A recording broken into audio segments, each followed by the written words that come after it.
ওকে, দেখেন লেকচার 5টা আমরা শুরু করব নিউটনিয়ান মেকানিক্স দিয়ে। দেখতেই পাচ্ছেন শুরুতে আমি বলছি পার্ট 1, তার মানে হচ্ছে আজকে জাস্ট একটা অংশ পড়ব। এখন আমি শুরু করব নিউটনিয়ান মেকানিক্সটা অ্যাকচুয়ালি ফ্রিকশন বা ঘর্ষণ দিয়ে, কারণ ঘর্ষণ থেকে অনেক ধরনের প্রবলেম হতে পারে। সো আমি একেবারে প্লেন অ্যান্ড সিম্পল একটা প্রবলেম দিয়ে শুরু করি। ফ্রিকশন বা ঘর্ষণ। ঘর্ষণ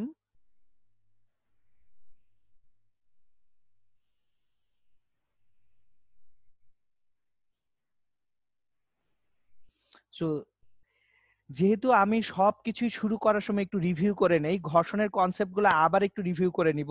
রিভিউ করে তারপর একটা একটা করে প্রবলেমে যাব। সো ঘর্ষণটা কি? সবসময় গতির বিপরীতে কাজ করবে, তার মানে গতি যেদিকে থাকবে ঘর্ষণ তার উল্টো দিকে থাকবে। সো একেবারে প্রথম ইনফরমেশনটা হচ্ছে ঘর্ষণ গতির বিপরীতে কাজ করে। এটা হচ্ছে প্রথম ইম্পর্টেন্ট ইস্যু। দেখেন অনেক সময় এইখানে একটা ভুল হয়, আমি আপনাদেরকে বুঝিয়ে বলি ভুলটা কোথায় হয়। অনেক সময় আপনারা ঘর্ষণটা প্রযুক্ত বলের বিপরীতে কাজ করে বলে ফেলেন। ঘর্ষণ প্রযুক্ত বলের বিপরীতে কাজ করে না, ঘর্ষণ লব্ধি বল বা গতির বিপরীতে কাজ করে। তাহলে ঘর্ষণ কাজ করবে হচ্ছে লব্ধি বল বা প্রযুক্ত বল না, লব্ধি বল বা গতি, বস্তু যেদিকে গতিশীল হবে তার উল্টা দিকে। তাহলে ঘর্ষণ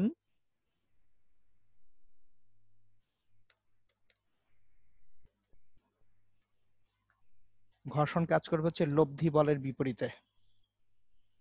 উম, উম, একটা মিনিট।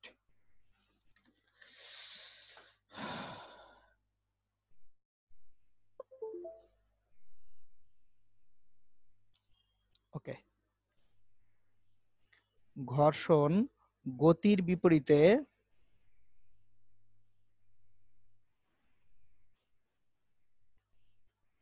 বা লব্ধি বলের বিপরীতে কাজ করে।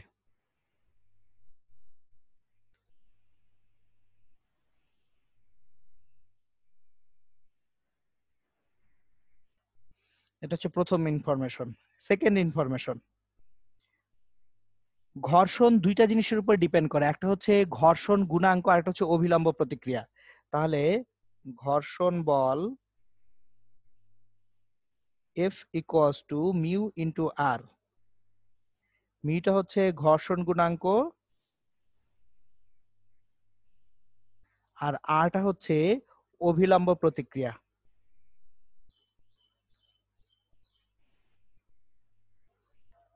বাংলায় যদিও অভিলম্ব প্রতিক্রিয়া বলা হচ্ছে, ইংরেজিতে শুধু রিয়াকশনই বলা হয়। ইংরেজিতে পারপেন্ডিকুলার রিয়াকশন বলে না, রিয়াকশন বললেই বোঝা হয় যে এটা আসলে তলের উপর লম্ব বরাবর কাজ করছে।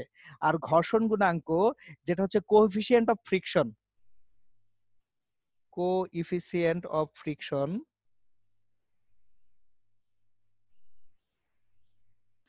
এটা অ্যাকচুয়ালি তলটা কিরকম তার উপরে ডিপেন্ড করে। ধরেন তলটা যদি মসৃণ হয় তাহলে ঘর্ষণ গুণাঙ্ক কম হবে।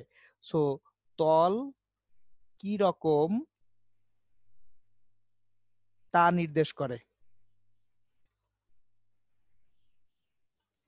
এই যে দেখেন, ডাক্তারি যারা পড়তে যাবেন তাদের জন্য এখানে কিন্তু ইনফরমেশন আছে।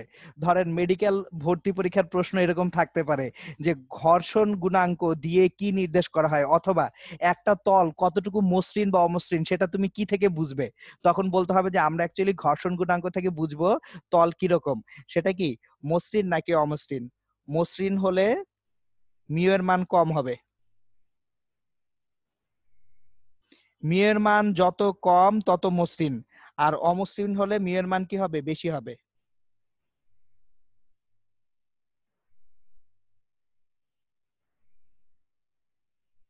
ওকে, এই দুইটা জিনিস মাথায় রাখলে অ্যাকচুয়ালি যে কোনো ম্যাথ করা যাবে। এখন যে কোনো ম্যাথ করার জন্য একটা প্রসিডিউর আছে, আমি এইখানে স্টেপ ওয়াইজ প্রসিডিউরটা সবাইকেই পড়াই। অ্যাকচুয়ালি যখন ক্লাসে আমি পড়াই তখন এখানে 3টা স্টেপ আমি সবাইকে বলে দিই, যে 3টা স্টেপ জানা থাকলে আপনি অ্যাকচুয়ালি ঘর্ষণের যে কোনো প্রবলেম সলভ করে ফেলতে পারবেন। তাহলে ঘর্ষণ সংক্রান্ত সমস্যা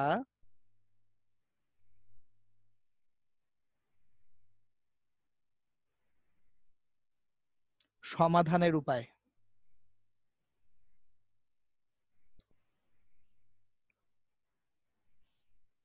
আমি ঘর্ষণের সমস্যা কিভাবে সমাধান করব সেগুলা স্টেপ ওয়াইজ দেখে ফেলি। স্টেপ নাম্বার 1, স্টেপ 1, যতগুলা বল আছে সকল বলকে, এখন প্রশ্ন হচ্ছে কয়টা বল আছে। প্রথম প্রশ্ন হচ্ছে কয়টা বল আছে, তাহলে বলগুলোকে আমরা দেখি। 1 নাম্বার হচ্ছে প্রদত্ত বল, 2 নাম্বার বল হচ্ছে বস্তুর ওজন, 3 নাম্বার বল হচ্ছে প্রতিক্রিয়া বল, আর 4 নাম্বার বল হচ্ছে ঘর্ষণ বল। আপনি ঘর্ষণের একটা ম্যাথ করতে গেলে 4 ধরনের বল মুখোমুখি হবেন। 4 ধরনের বলের, একটা হচ্ছে প্রদত্ত বল, একটা হচ্ছে ওজন, একটা হচ্ছে প্রতিক্রিয়া বল, আর একটা হচ্ছে কি ঘর্ষণ বল। এই 4টা বলকে তল বরাবর ও তলের উপর লম্ব বরাবর উপাংশে ভাগ করে নেবেন, উপাংশে বিভাজন। এটা স্টেপ 1। স্টেপ 2 হবে, দেখেন বস্তুটা তলের উপর লম্ব বরাবর কিন্তু গতিশীল হচ্ছে না, বস্তু তলের উপর গতিশীল হচ্ছে। তাহলে তলের উপর লম্ব বরাবর বলের সাম্যাবস্থা থাকবে। সুতরাং স্টেপ 2 হচ্ছে তলের উপর লম্ব বরাবর বলের সাম্যাবস্থা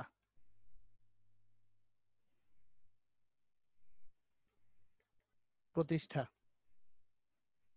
মানে এইখানে ইকুইলিব্রিয়াম অফ ফোর্স থাকবে, ইকুইলিব্রিয়াম অফ ফোর্স থেকে একটা ইকুয়েশন পাবেন স্টেপ 2 তে। এন্ড স্টেপ 3,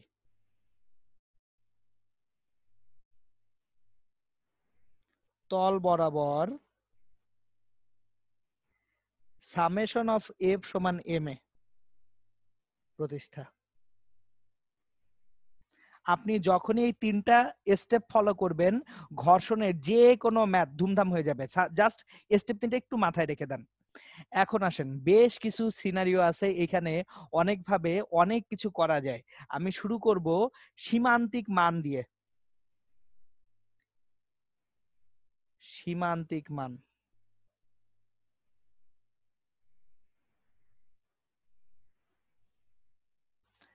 সো সীমান্তিক মান অর টার্মিনাল ভ্যালু।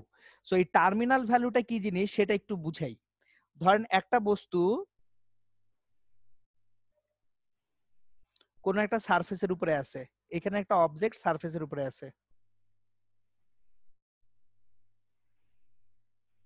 অবজেক্টটা এখানে আছে।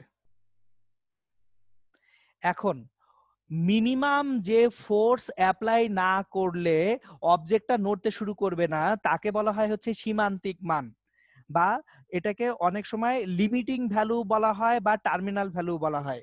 সুতরাং আমরা ডেফিনিশনটা লিখে রাখি, ন্যূনতম যে বল প্রয়োগ না করলে বস্তু স্থির অবস্থা হতে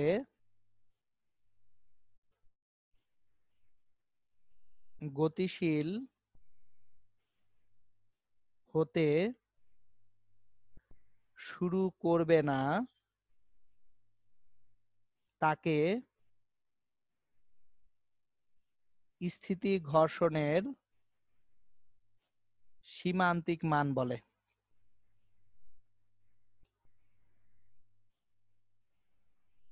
আপনার মিনিমাম যে ফোর্সটা অ্যাপ্লাই করতে হবে, সো ধরেন এখানে আপনি 100 নিউটন ফোর্স অ্যাপ্লাই না করলে বস্তু নড়তে শুরু করবে না। তাহলে 100 নিউটনটা হচ্ছে আমার কি মান, সীমান্তিক মান। 100 নিউটন দিলে বস্তু মুভ করতে শুরু করবে। এখন একটা মজা আছে, যদি আমার অ্যাপ্লাইড ফোর্স বা প্রযুক্ত বল লেস দ্যান যদি সীমান্তিক মান হয়,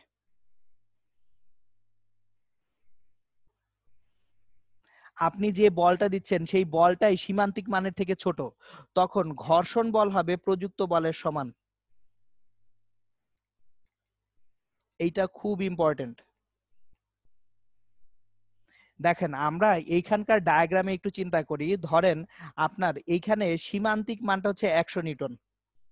তাহলে 100 নিউটন না দিলে অবজেক্টটা নড়ার কথা না, 100 নিউটন না দিলে অবজেক্টটা নড়ার কথা না।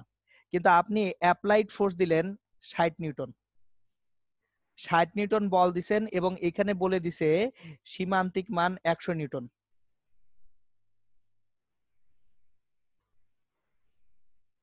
সো আমি জিনিসটা বুঝাচ্ছি আপনাদেরকে, একটু মনোযোগ দিয়ে শোনেন, বুঝে যাবেন ইনশাল্লাহ। বস্তুটায় যদি 100 নিউটন না দেই বস্তুটা মুভ করার কথা না, কিন্তু আমি দিছি কত 60 নিউটন। এখন যখন আমি 60 নিউটন দিছি বস্তু তো অবভিয়াসলি নড়বে না। তাহলে বস্তু যতক্ষণ নড়তেছে না ততক্ষণ বস্তুর উপরে লব্ধি বল কত, জিরো। তাহলে লব্ধি বল যদি জিরো হয়, 60 নিউটন যেটা প্রযুক্ত বল এইটাকে ঘর্ষণ বল কি করতেছে, বাধা দিচ্ছে। তাহলে ঘর্ষণ বল হবে প্রযুক্ত বলের সমান। সো যতক্ষণ পর্যন্ত প্রযুক্ত বলটা সীমান্তিক মানের থেকে ছোট ততক্ষণ পর্যন্ত ঘর্ষণ বলটা কার সমান, প্রযুক্ত বলের সমান। এইবার আমার যদি প্রযুক্ত বলটা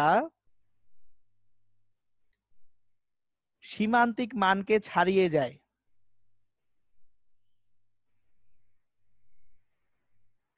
তাহলে ঘর্ষণ বল সীমান্তিক মানের সমান।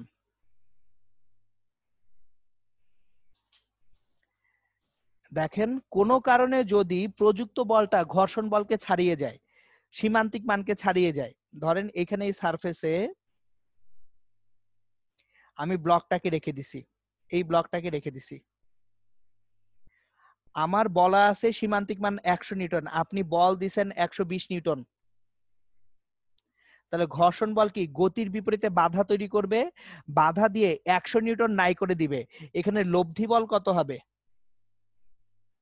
লব্ধি বল হবে 20 নিউটন, কারণ সীমান্তিক মান কত 100 নিউটন। তাহলে ঘর্ষণ বল বা বাধাদানকারী বল এখানে কত নিউটন হচ্ছে, 100 নিউটন হচ্ছে। সো এইটা অলওয়েজ খেয়াল রাখবেন, যদি আমি লিমিটিং ভ্যালু বা সীমান্তিক মানের থেকে কম মানের বল অ্যাপ্লাই করি তাহলে যে বলটা দিচ্ছি সেটাই ঘর্ষণ বল হয়ে যাচ্ছে। আর যদি আমরা লিমিটিং ভ্যালুর থেকে বেশি বল অ্যাপ্লাই করে ফেলি তাহলে যে সীমান্তিক মান আছে ওই সীমান্তিক মানটাই অ্যাকচুয়ালি কি হবে, ঘর্ষণ বল হবে। সো আবারও বলতেছি যে সীমান্তিক মান বা লিমিটিং ভ্যালু, যে যখন একটা বস্তুর মিনিমাম কত ফোর্স হলে সে অ্যাকচুয়ালি সামনে আগাতে শুরু করবে, ওটাই হচ্ছে তার লিমিটিং ভ্যালু। এইবার আসেন, এটা তো গেল হচ্ছে সীমান্তিক মানের হিসাব। এইবার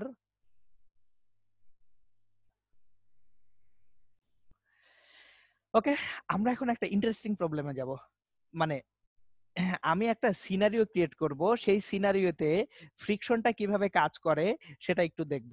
সো সিনারিওটা আমি ক্রিয়েটই করব হচ্ছে ভার্টিক্যাল একটা প্লেনে, একটা উলম্ব তলে একটা সিনারিও ক্রিয়েট করি। এই যে একটা ভার্টিক্যাল প্লেন, এই ভার্টিক্যাল প্লেনে আমি একটা অবজেক্টকে স্থির রাখতে চাই। ধরেন এখানে একটা অবজেক্টকে স্থির রাখবো, এইরকম একটা অবজেক্ট স্থির রাখবো।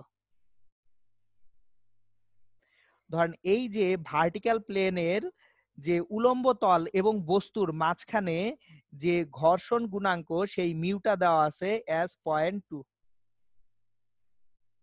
বস্তুর ভর এম দেওয়া আছে ধরেন 10 কিলোগ্রাম। জিজ্ঞেস করা হলো অনুভূমিক ভাবে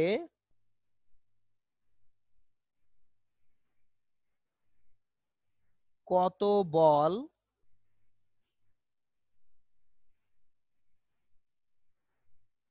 প্রয়োগ করা হলে বস্তুটি দেয়ালে স্থিরভাবে থাকবে।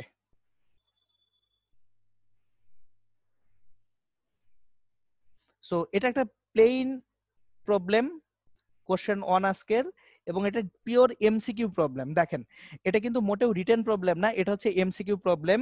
এবং এখানে আমরা জি এর ভ্যালুটা 10 অ্যাজিউম করতে বলি, g equals to 10 metre per second square.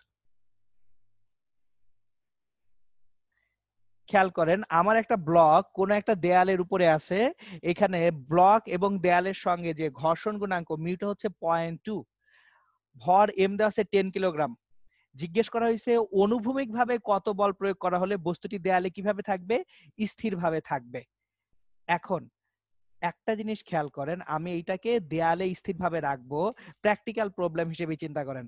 আমরা যদি দেয়ালে কোনো কিছু চাপ দিয়ে ধরে রাখি, একটা সার্টেন ফোর্স দিলে কিন্তু সে চাপ দিয়ে আমি ধরে রাখতে পারতেছি, স্লাইড করতেছে না। তাহলে আমার মিনিমাম কত ফোর্স দিতে হবে স্লাইড না করানোর জন্য? একটা জিনিস দেখি, এইখানে ওয়েট এমজি কোন দিকে কাজ করবে? খাড়া নিচের দিকে কাজ করবে। এমজি খাড়া নিচের দিকে কাজ করবে। প্রতিক্রিয়া বল, রিয়াকশন ফোর্স তলের উপর লম্বভাবে কাজ করবে, তাহলে রিয়াকশন ফোর্স এদিকে কাজ করবে তলের উপর লম্ব বরাবর আর। এখন ফ্রিকশন ফোর্স কোন দিকে কাজ করে? অবজেক্ট যেদিকে গতিশীল হতে চেষ্টা করে, মোশন যেদিকে তার উল্টা দিকে, তাহলে আমার ফ্রিকশন ফোর্স কাজ করার কথা এইদিকে এফ। এখন আমাকে কি করতে হবে? একটা অ্যাপ্লাইড ফোর্স দিতে হবে। কোন দিকে অ্যাপ্লাইড ফোর্স দিতে হবে? সে অ্যাপ্লাইড ফোর্সটা দিতে হবে এই দিকে। এই যে দেখেন, এটা হচ্ছে অ্যাপ্লাইড ফোর্স। তাহলে এটা আমার হচ্ছে এফ।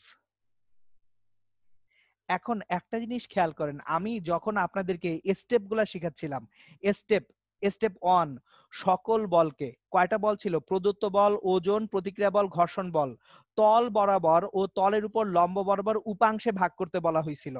এখন স্টেপ 1টা আমার কিন্তু অলরেডি হয়ে গেছে, কারণ দেখেন প্রত্যেকটা বল অ্যাকচুয়ালি আইদার তল বরাবর আছে অ্যালং দ্য সারফেস, অথবা তলের উপর লম্ব বরাবর পারপেন্ডিকুলার দ্য সারফেসই আছে। সো আমাদের এখানে ঝামেলাটা কম।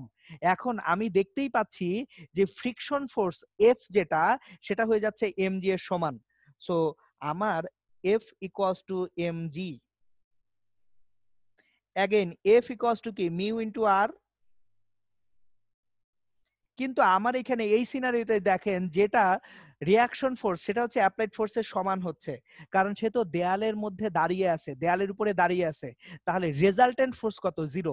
যে কোনো দিকে এটা স্থির থাকলে রেজাল্টেন্ট ফোর্স কত হয়ে যাবে? জিরো হবে। তাহলে mu into F equals to MG.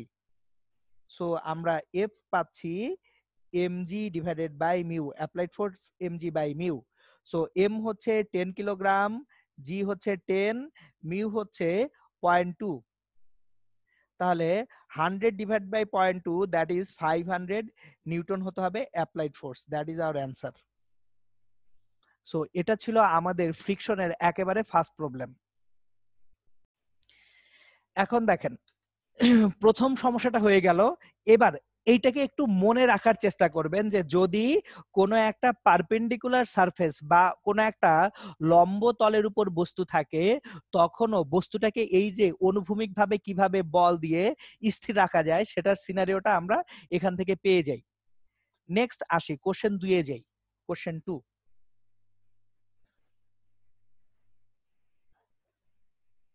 Question 2টা হচ্ছে, এটাকে অ্যাকচুয়ালি বলা হয় হচ্ছে স্থিতি কোণ।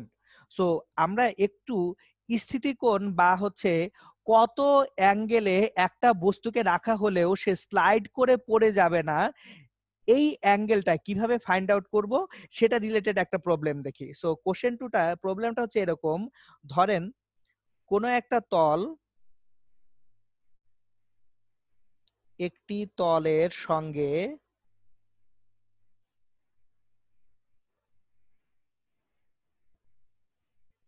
কোন বইয়ের ঘর্ষণ গুণাঙ্ক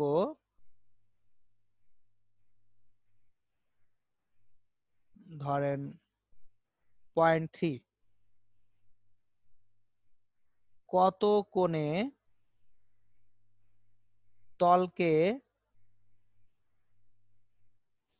আনত করলে বইটি পড়ে যাবার উপক্রম করবে?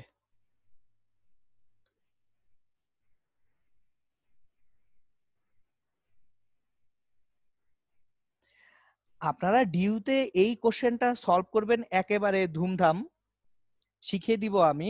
কিন্তু কিভাবে পুরো জিনিসটা ডেভেলপ হচ্ছে সেটা আমি একটু বলে রাখি। দেখেন, আপনি একটা তলের উপর একটা বস্তুকে রাখবেন। সো কোন একটা তল, এই যে ধরেন এই তল, এই তলের উপর বস্তুটাকে আমি রাখবো। এখন তলের সঙ্গে যে বইটা আছে, ওই বইয়ের ঘর্ষণ গুণাঙ্ক দেওয়া আছে 0.3। সো এই যে বইটা আছে এই তল এবং বইয়ের মধ্যে friction coefficient mu equals to 0.3। এখন জিজ্ঞেস করা হয়েছে এখানে থিটাটা কত হলেও বইটা পড়বে না, মানে ম্যাক্সিমাম কত অ্যাঙ্গেল পর্যন্ত বইটা না পড়ে তলের উপরে স্টেবল কন্ডিশনে থাকবে, সো স্ট্যাবিলিটি বলা হচ্ছে। এখন দেখেন একটা জিনিস খেয়াল করেন, এইখানে কিন্তু অ্যাকচুয়ালি কোনো অ্যাপ্লাইড ফোর্স নাই, অবজেক্টটার উপরে কোনো অ্যাপ্লাইড ফোর্স নাই। এখানে অবজেক্টের যে ওয়েট, ওজন যেটা আছে, এই ওজন খাড়া নিচের দিকে কাজ করে এমজি, তাহলে এমজির একটা কম্পোনেন্ট এইদিকে কাজ করবে এমজি সাইন থিটা, আর একটা কম্পোনেন্ট এইদিকে কাজ করবে এমজি কস থিটা। অভিলম্ব প্রতিক্রিয়া আর এখানে কাজ করবে, ফ্রিকশন এফ এদিকে কাজ করবে।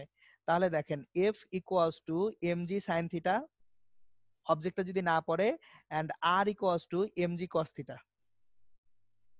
এই দুটা থেকে আমরা পাবো tan theta equals to F by R, or tan theta equals to mu, কারণ F equals to mu into R, that is theta equals to tan inverse mu. Mu এর ভ্যালুটা বসিয়ে দিলে ট্যান ইনভার্স 0.3। সো এই angle পর্যন্ত actually বইটা পড়বে না, এর বেশি অ্যাঙ্গেল হলে বইটা কি করতে শুরু করবে, স্লাইড করতে শুরু করবে। সুতরাং এই যে স্লাইড করতে শুরু করবে কখন, সেটা কিন্তু আমরা এখান থেকে কি করতে পারছি, জানতে পারছি অ্যাকচুয়ালি। এইবার নেক্সট প্রবলেম আসি, কোশ্চেন 3।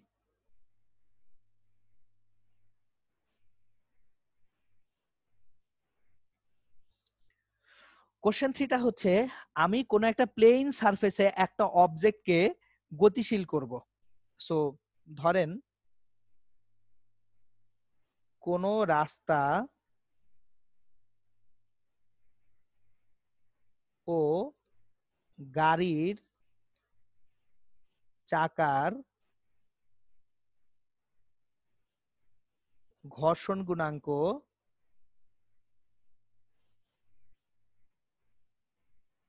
অ্যাকচুয়ালি দুইটা ঘর্ষণ গুণাঙ্ক নিয়ে আসি, এটা ডিউ রিটেন টাইপ এক্সামের জন্য। সো এখন যেটা করতেছি এটা রিটেন টাইপের জন্য, সো এটা হচ্ছে একেবারে লিখে লিখে করতে হবে। কোন রাস্তা ও গাড়ির চাকার স্থিতি ঘর্ষণ গুণাঙ্ক 0.3 ও গতীয় ঘর্ষণ গুণাঙ্ক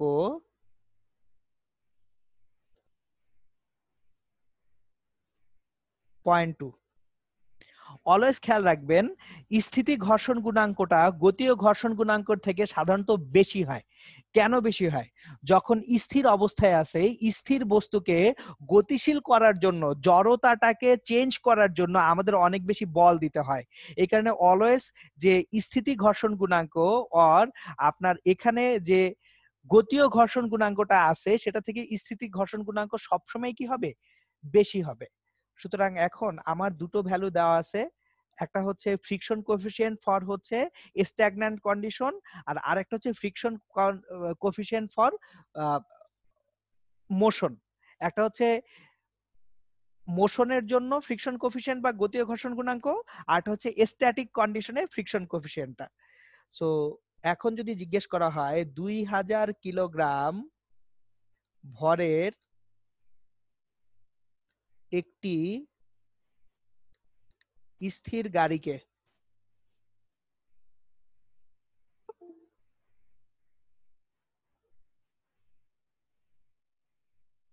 কত বল প্রদান করা হলে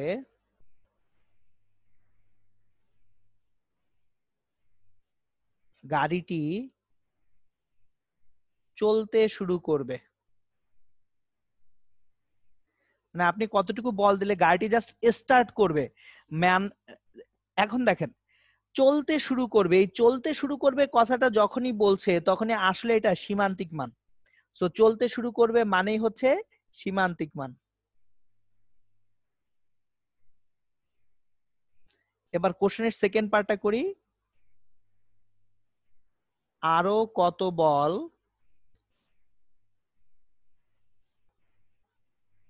প্রয়োগ করা হলে গাড়িটি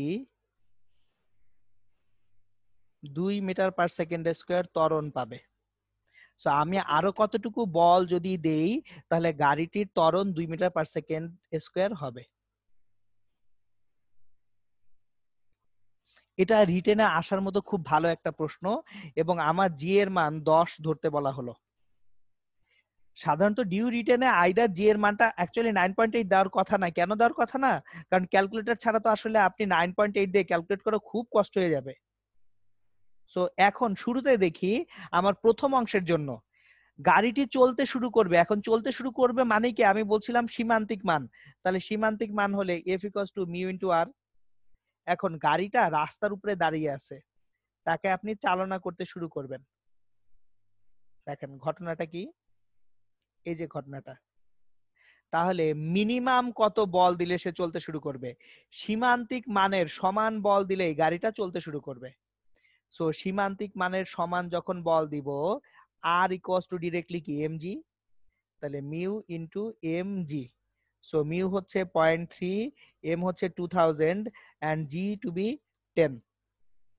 সো 6000 নিউটন আমার হচ্ছে সীমান্তিক মান, আর 6000 নিউটন ফোর্স দিলে গাড়িটা জাস্ট চলতে শুরু করবে। এইবার দেখেন সেকেন্ড সেগমেন্টে আসি। কত বল প্রয়োগ করা হলে গাড়িটি 2 মিটার পার সেকেন্ড স্কয়ার ত্বরণ পাবে? এখন যখন গাড়িটা ত্বরণ পাচ্ছে, ডায়াগ্রাম গুলো আমি আঁকি হচ্ছে আপনাদের কনফিউশন গুলো দূর করার জন্য। সো আপনারাও একটু যদি কনফিউশনে পড়েন তখন স্ট্রেট লাইন ডায়াগ্রাম আঁকবেন। গাড়ি আঁকার দরকার নাই, গাড়িটাকে একটা ব্লক হিসেবে এঁকে ফেলেন। খেয়াল করেন, আমার ফ্রিকশন ফোর্স সীমান্তিক মানের থেকে কখনো বেশি হবে? একটু দেখেন, এখানে আসি। ঘর্ষণ বলের সর্বোচ্চ মানটাই হচ্ছে সীমান্তিক মানের সমান। তাহলে আমি যদি বল বাড়াতে থাকি, সীমান্তিক মানের থেকে বেশি ঘর্ষণ বল কখনোই হবে না। সো আমার এখানে ঘর্ষণ বল এফ, যে ঘর্ষণ বলটা আছে এই ঘর্ষণ বল এফ, আর অ্যাপ্লাইড ফোর্স এখন যদি F1 হয়, আমার একটা ত্বরণ তৈরি হইতে হবে এ।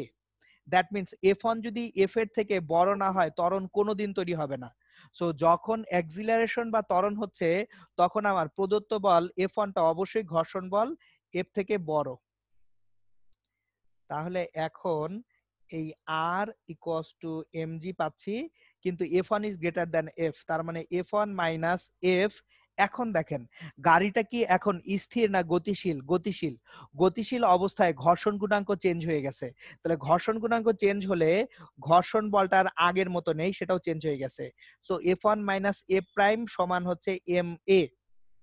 এবার F1 কত আমি জানি না, এফ প্রাইম মিউ চেঞ্জ হয়ে গেছে, এটা কি কাইনেটিক ফ্রিকশন নিব? আগে আমি নিচ্ছিলাম স্ট্যাটিক ফ্রিকশন। কেন? গাড়ি স্থির অবস্থায় ছিল।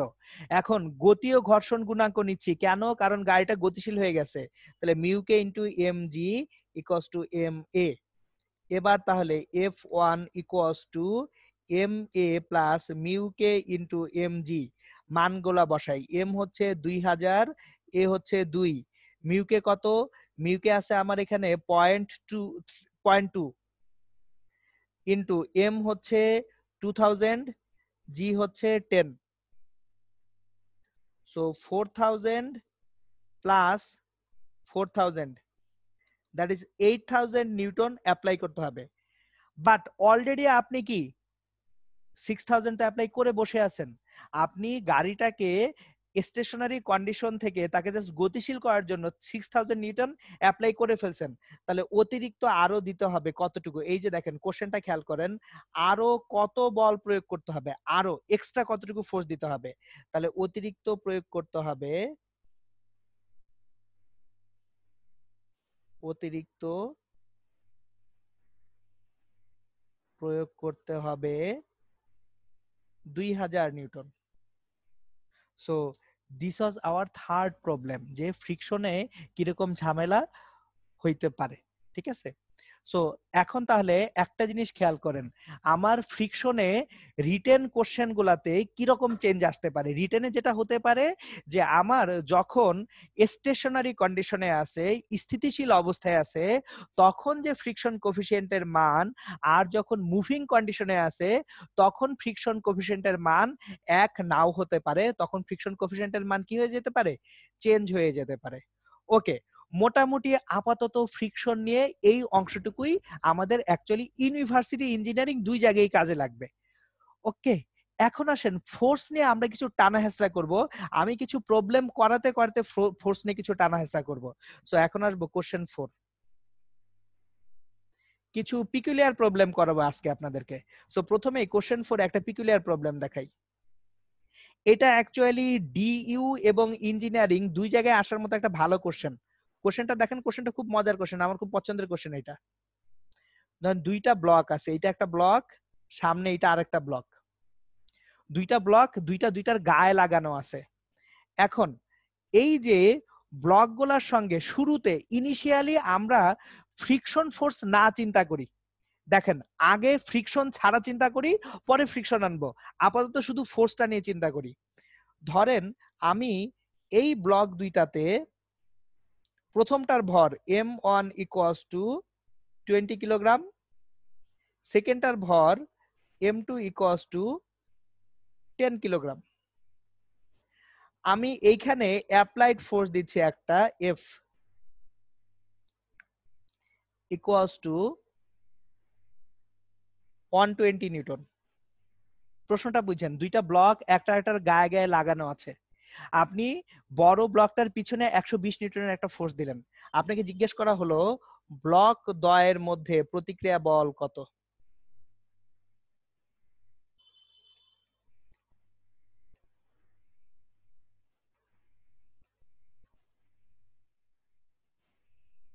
এটা দুর্দান্ত একটা কোশ্চেন হইতে পারে, খুব সিম্পল সিলে একটা অ্যান্সার আসবে, কিন্তু খুবই দুর্দান্ত কোশ্চেন হতে পারে।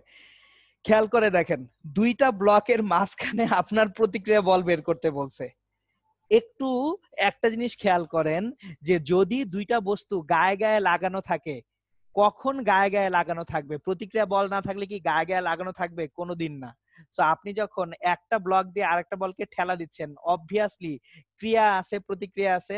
এই যে দেখেন, এইখানে বড় ব্লকটা ছোট ব্লকটাকে ধাক্কা দিবে, ছোট ব্লকটাও বড় ব্লককে কি করবে? ধাক্কা দিবে। তার মানে দুইজনের ভিতরে একটা প্রতিক্রিয়া বল অবশ্যই আছে। এই ব্লক দ্বয়ের ভিতরে প্রতিক্রিয়া বল কত সেটা আমাদেরকে বের করতে হবে। এখন আমরা আগে এটা করার জন্য ত্বরণটা বের করে নিই, যে গোটা সিস্টেমের ত্বরণ কত সেটা আগে বের করি। আমরা গোটা সিস্টেমের ত্বরণ বের করব। সিস্টেমের ত্বরণ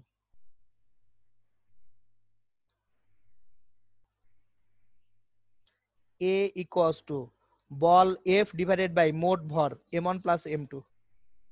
কারণ দুইটা বস্তু একসাথে গতিশীল হচ্ছে। সো বল F হচ্ছে 120, m1 + m2 20 + 10 30, that is 4 metre per second square হচ্ছে সিস্টেমের ত্বরণ। এখন সিস্টেমের ত্বরণ যদি 4 মিটার পার সেকেন্ড স্কয়ার হয়, খেয়াল করেন এই F1 ফোর্সটাকে আমি দুইটা ভাগে ভাগ করতে পারি, F ফোর্সটাকে দুইটা ভাগে ভাগ করে ফেলতে পারি। একটা হচ্ছে F1, একটা হচ্ছে F1 আর আরেকটা হচ্ছে F2। তাহলে F1 কত? ধরেন শুধু প্রথম ব্লকটাকে আমি ত্বরণশীল করতেছি, ফার্স্ট ব্লক, এইটার জন্য ত্বরণ এ তো দুইটার জন্য সেম। তাহলে F1 = m1 * a। m1 হচ্ছে 20, a হচ্ছে 4, দ্যাট ইজ 80 নিউটন F1। মানে আমার 4 মিটার পার সেকেন্ড স্কয়ার ত্বরণ পাওয়ার জন্য প্রথম ব্লকের বল লাগে 80 Newton. F2 = m2 * a। m2 হচ্ছে 10 * 4, 40 নিউটন। তাহলে আমার সেকেন্ড ব্লকটার এটার গতিশীল হওয়ার জন্য অ্যাকচুয়ালি কত বল লাগবে? 40 নিউটন লাগে। একটা জিনিস খেয়াল করে দেখেন, 80 এবং 40 এর সাম আপ কিন্তু 120 নিউটনই হচ্ছে। তার মানে আপনি যখন 120 নিউটন ফোর্স দিচ্ছেন, প্রথম ব্লকটার উপরে কার্যকর বল হচ্ছে 80 নিউটন, পরের ব্লকের উপরে কার্যকর বল হচ্ছে কত নিউটন? 40 নিউটন। এখন একটু আমি ডায়াগ্রামটাকে আবার এখানে আঁকি।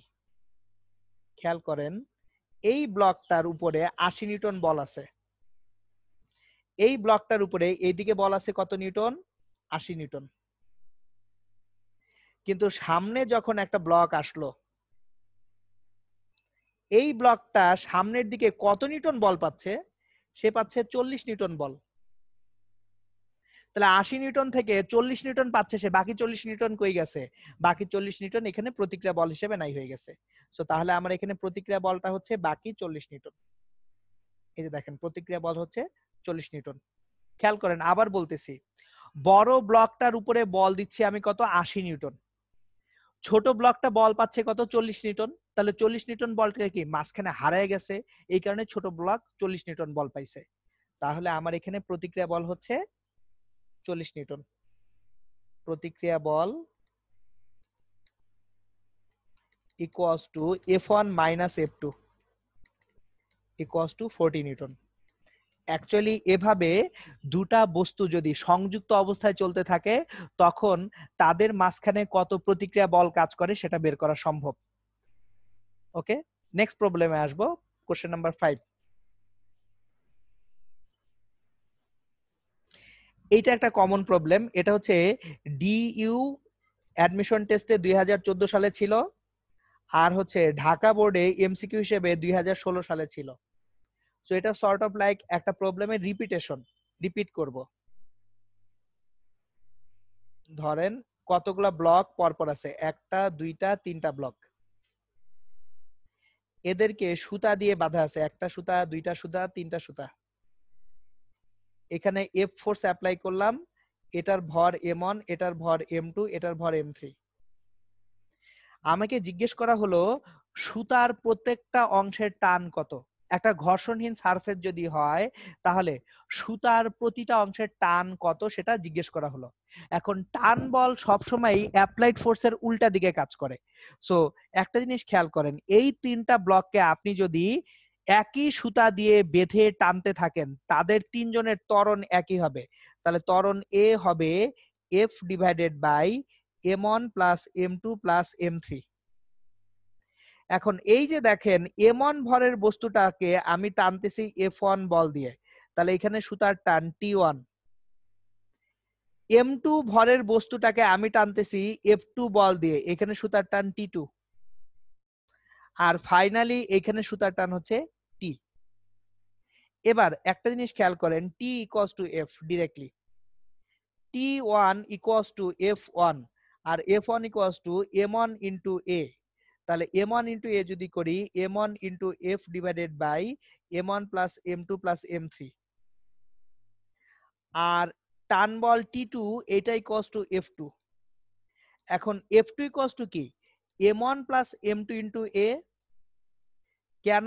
কারণ আমার এই যে f2 যে বলটা এটা কয়টা ব্লককে টানতেছে? দুইটা ব্লককে টানতেছে, এই জন্য ভর হয়ে গেছে m1 প্লাস m2। সুতরাং m1 plus m2 into f divided by m1 plus m2 plus m3। সুতরাং কতগুলো অবজেক্ট যদি পরস্পর দড়ি দিয়ে এইভাবে সংযুক্ত অবস্থায় থাকে তখন তাদের মধ্যে সুতার যে টান বল, টেনসাইল যে ফোর্সটা আছে এইভাবে বের করা সম্ভব। আমরা এবার কোশ্চেন 6 এ যাব।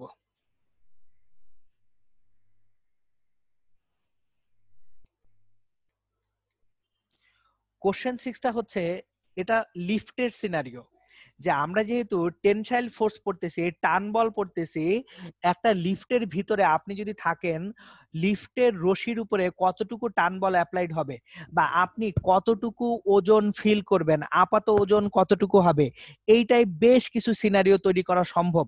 আমি প্রতিটা সিনারিও একবারে করে দিচ্ছি। সো আসলে এটা কোশ্চেন 6 না বলে আমরা এখানে সরাসরি যেটা করি সেটা হচ্ছে ওয়াই অক্ষে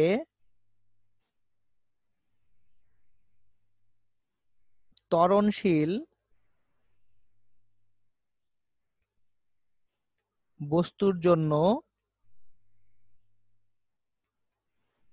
সুতার টান। আমরা ওয়াই অক্ষে একটা বস্তুকে ত্বরণশীল করব। ধরেন একটা লিফট আছে, এই লিফটের উপরে একটা দড়ি বাঁধা আছে। তাহলে যদি ওয়াই অক্ষে বস্তুটা গতিশীল হয়, ত্বরণ এ উপরের দিকে থাকে। এখন লিফটের যে ওজন mg খাড়া নিচের দিকে কাজ করবে, আর এখানে টান বল টিটা কাজ করবে কোন দিকে? উপরের দিকে। তাহলে টি মাইনাস mg সমান m এ হতে হবে। তাহলে T equals to m into g plus a. আর যদি কোনো কারণে লিফটটা নিচের দিকে নামে mg minus t, that is equals to ma. So t equals to m into g minus a. এখন এগুলা কিন্তু আমরা পড়ে আসছি যে একটা লিফট যদি এ ত্বরণে উপরে ওঠে তখন কি হবে, একটা লিফট যদি এ ত্বরণে নিচে নামে তখন কি হবে, সেটা হচ্ছে টান বল। এখন এই টান বলটাই কি আবার অভিলম্ব প্রতিক্রিয়া বল হিসেবেও আসে, যে যদি লিফটের ভিতরে কেউ দাঁড়ানো থাকে, এই যে লিফটার মধ্যে কেউ দাঁড়ানো আছে ভিতরে, তাহলে তার আপাত ওজনও কিন্তু এখান থেকে আসবে। এবং এমনকি যদি কোনো সুতা বা দড়ি বেয়ে বেয়ে কেউ উপরে ওঠে বা নিচে নামে, একই সিনারিও অ্যাপ্লাইড হবে। ধরেন একটা বালক একটা দড়ি বেয়ে উপরে উঠবে, এইখানে একটা দড়ি আছে, এই দড়ি বেয়ে বেয়ে একটা বালক উপরে উঠবে। ধরেন একটা বালক এখানে দড়িটা বেয়ে উপরের দিকে উঠবে, তার জন্য এই সিনারিও। আর বালকটা যদি দড়ি বেয়ে নিচে নামে,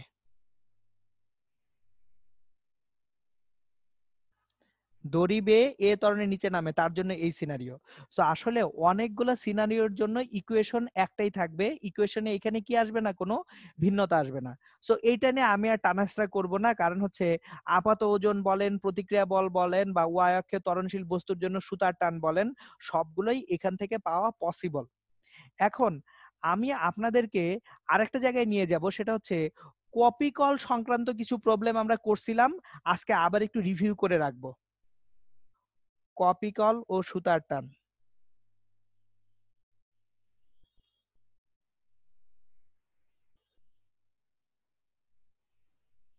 সো পুলি অ্যান্ড টেনশন।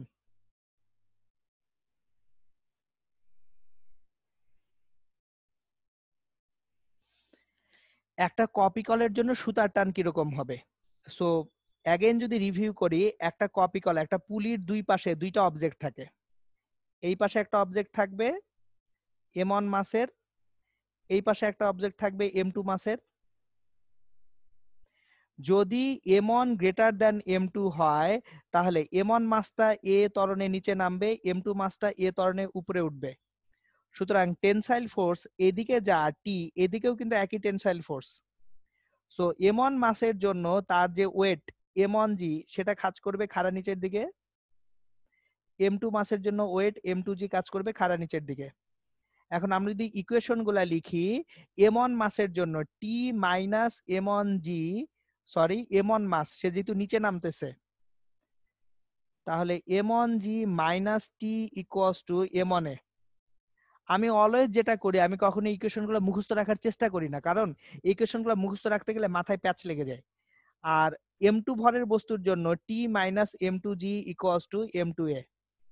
সো দুইটাকে যদি অ্যাড আপ করি, আমরা যেটা পাচ্ছি m1 minus m2 into g equals to m1 plus m2 into a।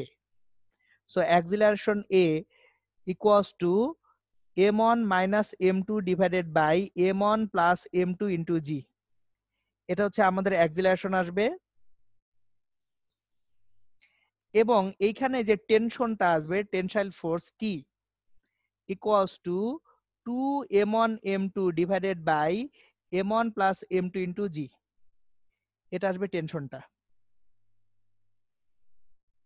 So আপনারা চাইলে ইকুয়েশন সেট দুইটা মনে রাখতে পারেন, যে কোনো একটা পুলির দুই পাশে যদি দুইটা ডিফারেন্ট মাসের অবজেক্ট ঝুলিয়ে দেওয়া হয়, তাহলে অ্যাকচুয়ালি কোন সুতার উপরে কত টান বল পড়ছে এবং কত অ্যাক্সিলারেশন হচ্ছে, সেটা এখান থেকে ডিরেক্টলি বের করা সম্ভব। আমি আর এখান থেকে ম্যাথ দেখাচ্ছি না, বিকজ এই ম্যাথগুলো ডিরেক্ট স্ট্রেট ফরওয়ার্ড ম্যাথ হয়ে যাবে। ওকে,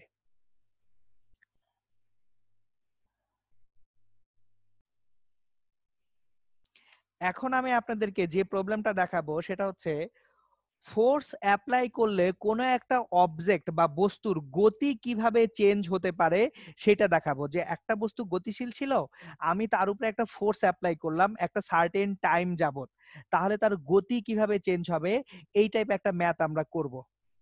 সুতরাং এটা হবে আমাদের কোশ্চেন নাম্বার 6 অ্যাকচুয়ালি। কোশ্চেন 6, একটি বস্তু এক্স অক্ষে 4 মিটার পার সেকেন্ড সমবেগে চলমান।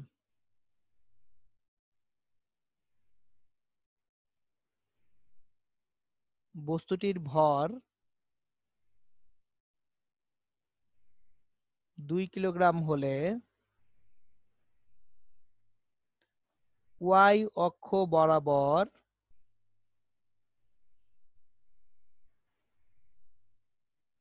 3 সেকেন্ড যাবত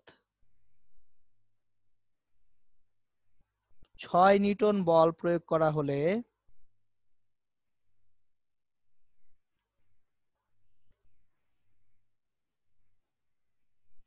3 সেকেন্ড পর বস্তুটির বেগের মান ও দিক নির্ণয় করো।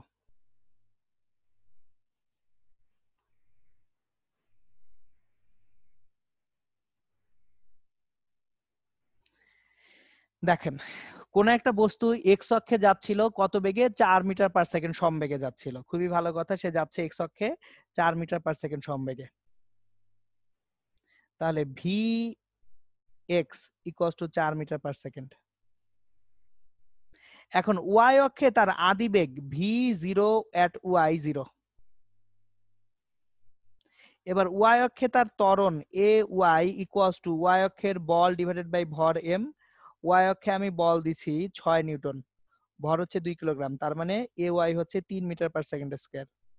তাহলে ওয়াই অক্ষে তার যে বেগ v y equals to v zero y plus a y into t. তাহলে v zero y zero, a y হচ্ছে 3 ইন্টু টাইমটি হচ্ছে 3 সেকেন্ড, 339।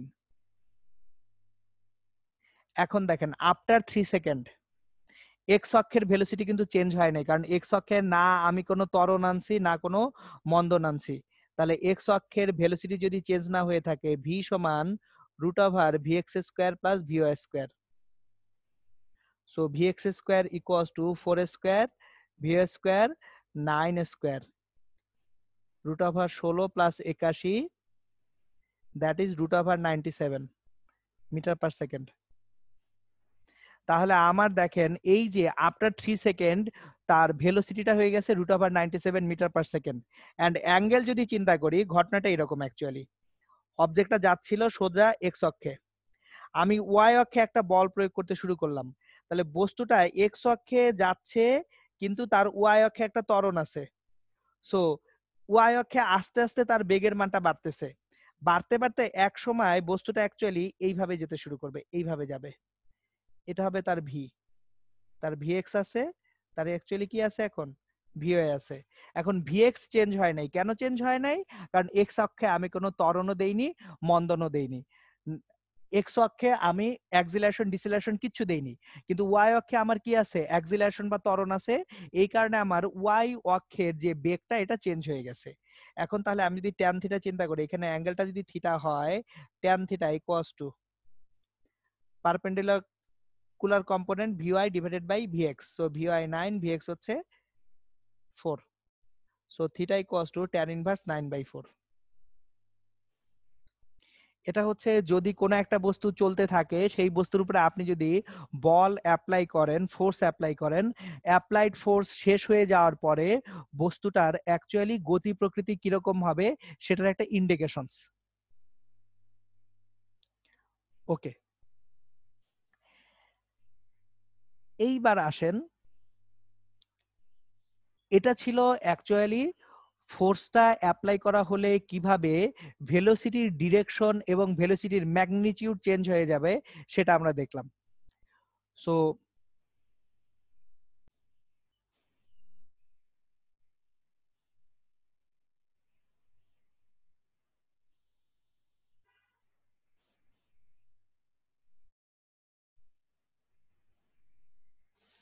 ওকে, শুরু করব আমরা প্রথম যে ম্যাথটা দিয়ে, কোশ্চেন 7। ফার্স্ট যে ম্যাথটা দিয়ে আমি শুরু করব সেটা হচ্ছে ফ্রিকশনের সঙ্গে পুলি নিয়ে আসব, মানে কপিকল এবং ফ্রিকশন দুইটাকে একত্রে নিয়ে আসবো। কপিকল, ফ্রিকশন, সুতার টান, তিনটা এনে একটা বিশ্রী অবস্থা ক্রিয়েট করবো আপনাদের জন্য। চলেন দেখি, ঝামেলা করি। ধরেন এখানে একটা আনত তল আছে, ও আবার তলটাও আনত করব। এই আনত তলটা 30 ডিগ্রি অ্যাঙ্গেলে।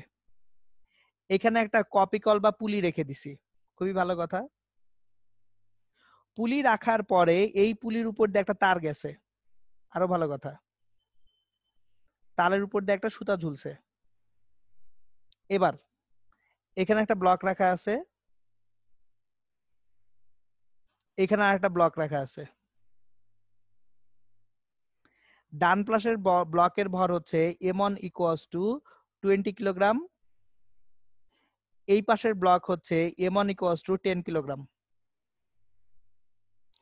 ঘর্ষণ গুণাঙ্ক, এখানকার যে ব্লক এবং এই তলের ঘর্ষণ গুণাঙ্ক মিউ দেওয়া আছে 0.2।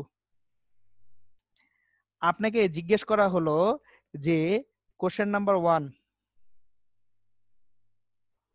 কত ত্বরণ তৈরি হবে? কোশ্চেন নাম্বার 2,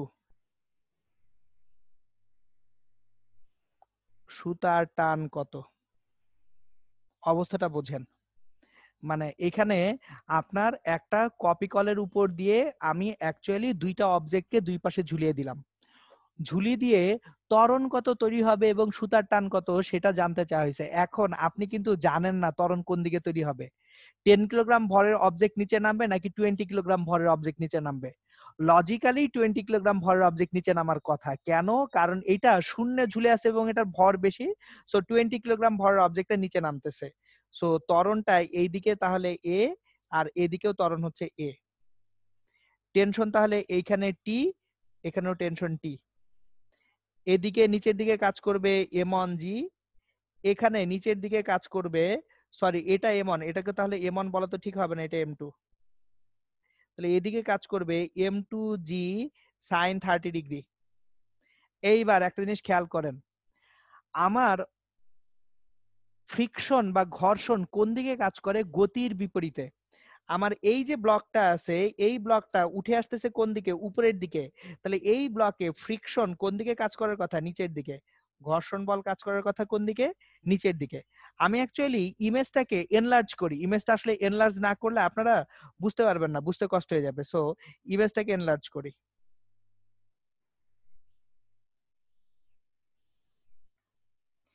এখানে ব্লকটা আছে, এই ব্লকটা একটা সুতার সঙ্গে যুক্ত, এই পাশে আরেকটা ব্লক আছে। এইখানে টেনসাইল ফোর্স টি, এখানেও টেনসাইল ফোর্স টি। এখানে m1g নিচের দিকে কাজ করছে, এখানে নিচের দিকে ফোর্স কাজ করবে দুটা। একটা হচ্ছে যেহেতু অ্যাক্সিলারেশন এ কোন দিকে? এদিকে, গতির উল্টো দিকে ফ্রিকশন ফোর্স এফ কাজ করবে।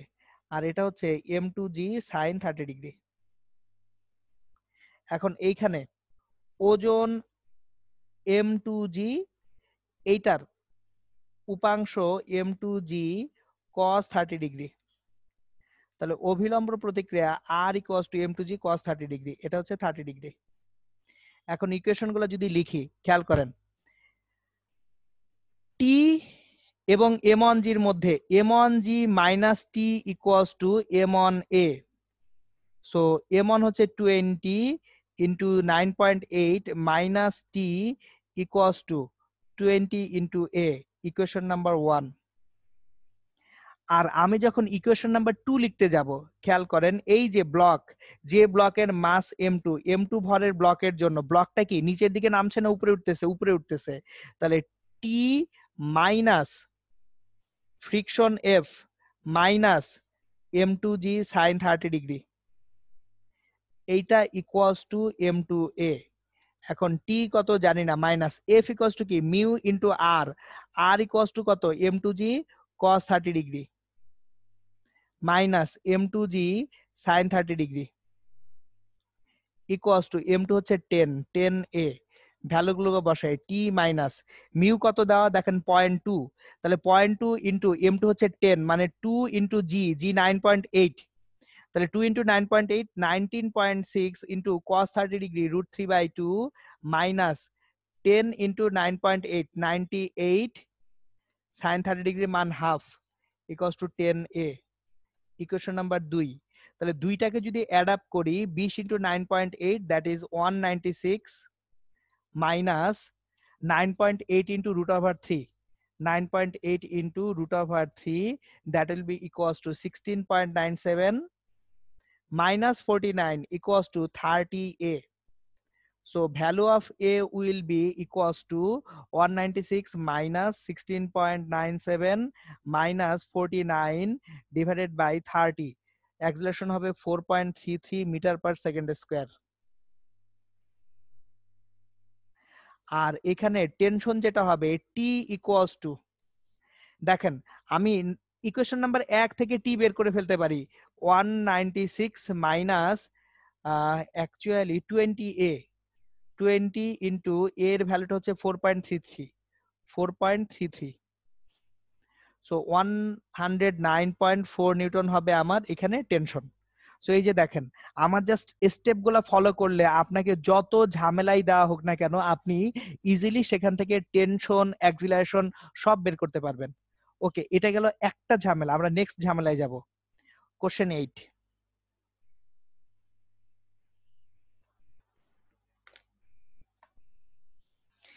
এইবার কোশ্চেন 8 খুবই ইনটুইটিভ একটা প্রবলেম, মানে এই প্রবলেমটা একেবারে ডিফারেন্ট একটা প্রবলেম।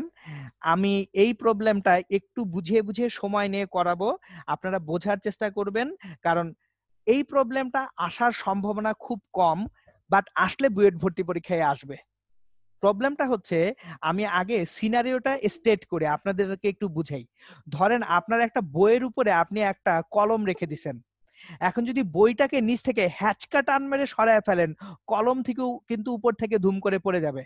তো আবার বলতেছি, ধরেন একটা বইয়ের উপরে একটা কলম রাখা আছে, একটা বই রাখা আছে, ধরেন এখানে একটা বই রাখা আছে, এখানে একটা বই রাখা আছে, বই, বুক।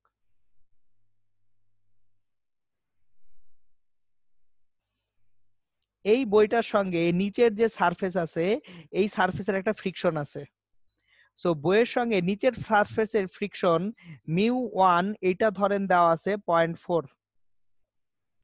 এবার বইটার উপরে আমি আরেকটা বই রাখবো, এই বইয়ের উপরে আরেকটা বই বা একটা কলম কিছু একটা রেখে দিছি, এরকম এরকম রেখে দিছি।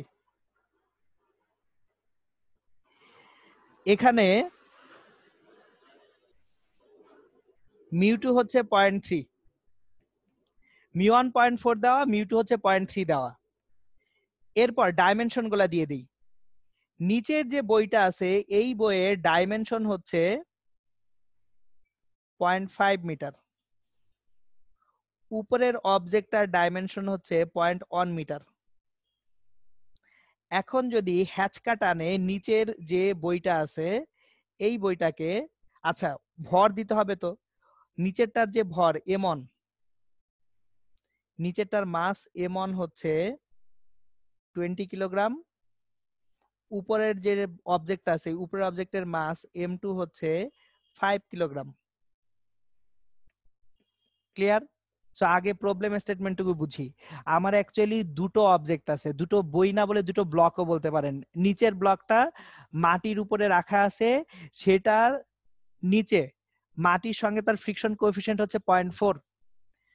এই ব্লকের ঠিক উপরে আরেকটা ব্লক রাখা আছে, যে ব্লকের সঙ্গে নিচের ব্লকের ফ্রিকশন কোএফিসিয়েন্ট হচ্ছে 0.3। ওকে, এখন দেখেন আমার নিচের ব্লকটার লেন্থ হচ্ছে 0.5 মিটার, উপরের ব্লকের লেন্থ কত? 0.1 মিটার। এখানে এখন আমাকে ফাইন্ড আউট করতে হবে যে মিনিমাম কত ফোর্স দিলে নিচের ব্লকটা অ্যাকচুয়ালি গতিশীল হওয়ার উপক্রম করবে, মানে নিচের ব্লকটা চলতে শুরু করবে। সো কোশ্চেনের প্রথম পার্ট করি, পার্ট 1। ন্যূনতম কত বল দিলে নিচের ব্লক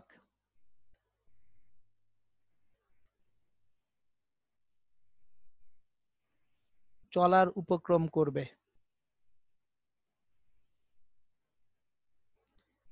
2 নাম্বার কোশ্চেন, এই ন্যূনতম বল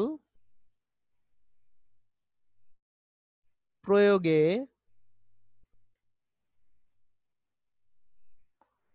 উপরের ব্লকের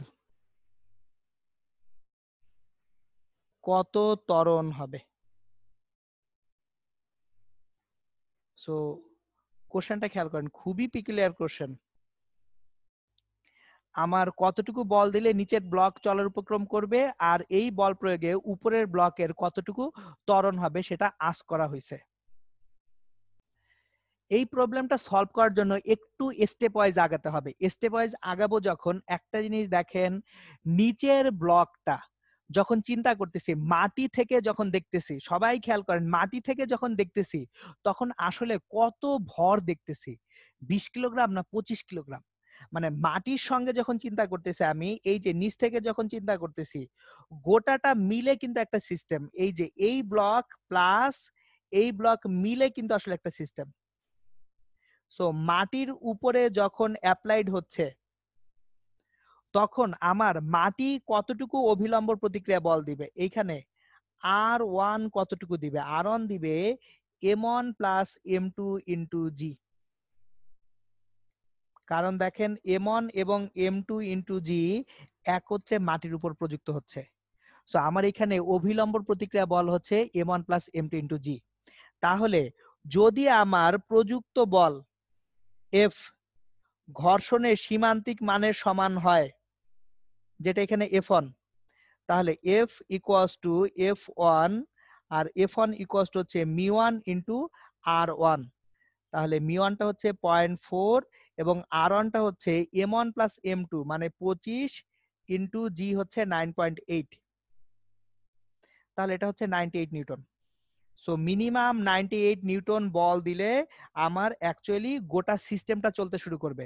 সবাই এইখানে কমন যে মিস্টেকটা করে সেটা হচ্ছে যে কোনো একটা ভর চিন্তা করে, অনলি নিচের ব্লকটার ভর কথা চিন্তা করে। কিন্তু দেখেন, আপনি ধরেন মাটির উপরে দাঁড়ায় আছেন, আপনার কাঁধের উপরে আপনি একটা ছোট বাচ্চাকে নিছেন, তাহলে মাটির উপরে আপনার ওজন যেমন পড়তেছে ছোট বাচ্চাটার ওজনও তো পড়তেছে। সুতরাং আমি যখন একদম নিচের সারফেসটা চিন্তা করব, ওখানে আসলে প্রতিক্রিয়া বল আসবে কি, দুইটা ব্লকের সম্মিলিত ওজনটা প্রতিক্রিয়া বল হিসেবে আসবে। সো এই মিস্টেকটুকু যাতে কোনোভাবেই না হয়, এক গেল। এবার আসেন সেকেন্ড যে সারফেসটা আছে, সেকেন্ড সারফেসে আমি এখন 98 নিউটন ফোর্স দিচ্ছি কোথায়? আমি কিন্তু এই যে এফ দিচ্ছি 98 নিউটন। এবার একটা জিনিস খেয়াল করেন, প্র্যাকটিক্যালি চিন্তা করেন, আপনার যখন 98 নিউটন ফোর্স দিচ্ছেন, অ্যাপ্লাই করতেছেন, তখন কি কোনো ত্বরণ হবে? তাহলে তো ত্বরণ হবে না। 98 নিউটন দিলে চলার উপক্রম করবে, এখনই কি চলতেছে? চলতেছে না, তাহলে ত্বরণ হবে 0, ইকুয়ালস টু 0। সো সেকেন্ড অংশটুকু আপনাকে শুধু শুধু পেঁচানোর জন্য দিছিলাম, যে দেখি একটু মাথায় প্যাচ লাগুক।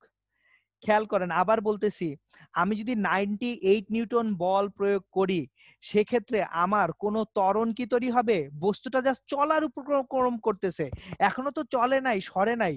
সো যদি চলার উপক্রম করে, তাহলে সেকেন্ড ব্লকের অ্যাকচুয়ালি কি হবে না, কোনো ত্বরণ হবে না। এইবার আপনাদের জন্য একটা হোমওয়ার্ক থাকবে আমার। সো হোমওয়ার্কটা হচ্ছে বাসায় আপনারা করবেন, এবং এই কোশ্চেনটা থেকেই হোমওয়ার্ক দিব, হোমওয়ার্কটা দিই। একটা পোর্শন আমি করে দিছি, বাকি পোর্শন আপনাদেরকে করতে হবে। হোমওয়ার্ক,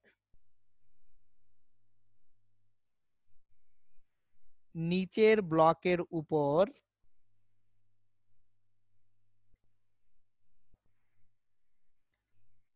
সামনের দিকে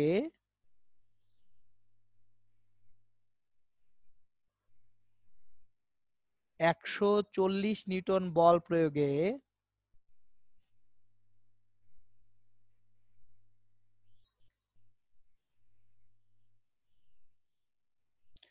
উপরের ব্লকের ত্বরণ কত হবে?